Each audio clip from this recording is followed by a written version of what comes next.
Welcome to The Explainer. So, let's dive into a real paradox at the heart of Christian history.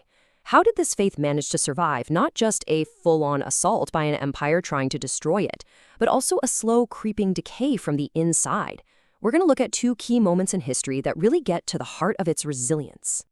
This quote from the early church father, Tertullian, it's a powerful idea, and it really sets up the central question for us today. I mean, what actually happens when a belief system is pushed to its absolute limit? So, to get our heads around this, one source uses this amazing metaphor. It says, the faith isn't fragile at all. It's like an anvil. Just think about that image. It's all about resilience. For centuries, hammers, empires, ideologies, you name it, have tried to smash it to pieces, and they've just worn themselves out. Okay, so let's get into the first of these two major tests. We're heading way back to the first 300 years of Christianity. This was a time of, intense external fire, a direct all-out assault from the most powerful force on the planet at the time, the Roman Empire. You see, the Romans had a pretty simple plan. Crush this new movement, and it'll just disappear. But oh man, did that strategy backfire. It was literally like pouring water on a grease fire. Instead of stamping it out, the persecution just made the whole thing explode and spread like wildfire. And Rome's methods were, well, they were calculated and they were brutal. First off, they just made Christianity illegal. Then they used public executions as a straight-up terror tactic. We're talking about throwing believers to lions in the Colosseum, even, get this, using them as human torches to light up Nero's gardens. The goal was super simple. Scare everyone so much that they'd be too afraid to believe. But then something totally unexpected happened. The Romans, well, they'd just never seen anything like it. The people they were trying to make an example of, they faced death with this incredible sense of peace. They were singing hymns, even forgiving the people who were killing them. And this public spectacle, it became this unintentional but super powerful recruiting tool. And this courage, it's captured perfectly in the story of a man named Polycarp. He was an 86-year-old church leader, and he'd actually been a disciple of the Apostle John. So when the Roman official basically begged him, just curse Christ and you can live, this is what he said. That kind of faithfulness, right, to the very end inspired so many others.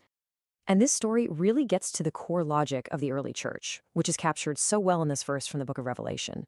See, for them, the goal was never just to save their own skin. Real victory, real triumph, was in their testimony and their faithfulness, even if, and especially when, it cost them everything. All right, now let's jump forward in time, a long way forward, over 1,000 years. So the hammer of external persecution, it failed. But now, the faith was facing a totally new and maybe even more dangerous kind of test. It wasn't an external fire this time. It was a slow, quiet rot from the inside. Okay, so fast forward to the year 1500 or so. That simple core message of the faith, it had gotten, well, complicated. Really complicated.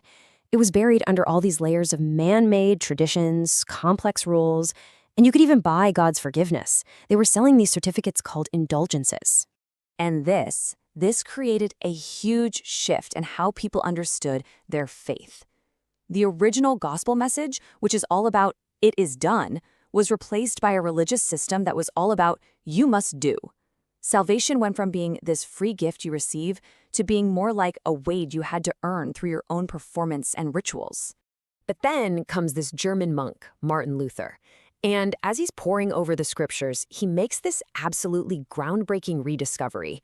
He realizes that salvation isn't about us performing our way up to God. No, it's about God's promise reaching down to us.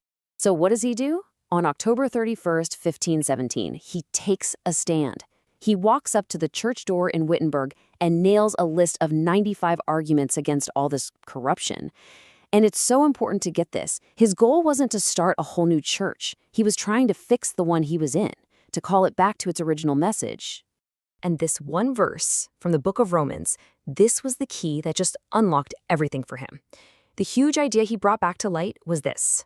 Righteousness, being right with God, it's not something you achieve by doing stuff. It's a gift you receive simply by faith. So that moment, the hammer and the door, it ignited what we now call the Protestant Reformation.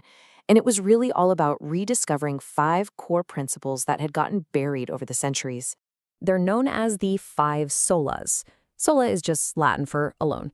And each one was a massive course correction. So you have sola scriptura. Scripture alone is the highest authority, not church tradition. Sola fide. You're saved by faith alone, not by your good works. Sola gratia. Salvation is a gift of grace alone. You can't earn it. Solus Christus. Christ alone is the only way to God, not through a human priest. And finally, soli Deo gloria. The whole point of everything is for the glory of God alone. Put them all together, and these pillars just snapped the focus right back to the original message. Okay, so we've looked at two huge historical crises, right? The arena and the church door. What's the common thread here? What's the big takeaway? I mean, think about it. We saw two totally different kinds of threats. The arena was a physical test, an attack on the body. The church door, that was a test of the doctrine, a corruption of the ideas. But here's the kicker. The answer in both cases was exactly the same. It was a radical return to the core, foundational message, whether that meant being faithful all the way to death or getting back to the original text. And that brings us to a final, really provocative thought that comes out of all this. If history shows us that the church often grows fastest when the pressure is highest, and that comfort can be more dangerous than persecution, well, what does that mean for us today? How should we think about faith and challenge and comfort in our own lives?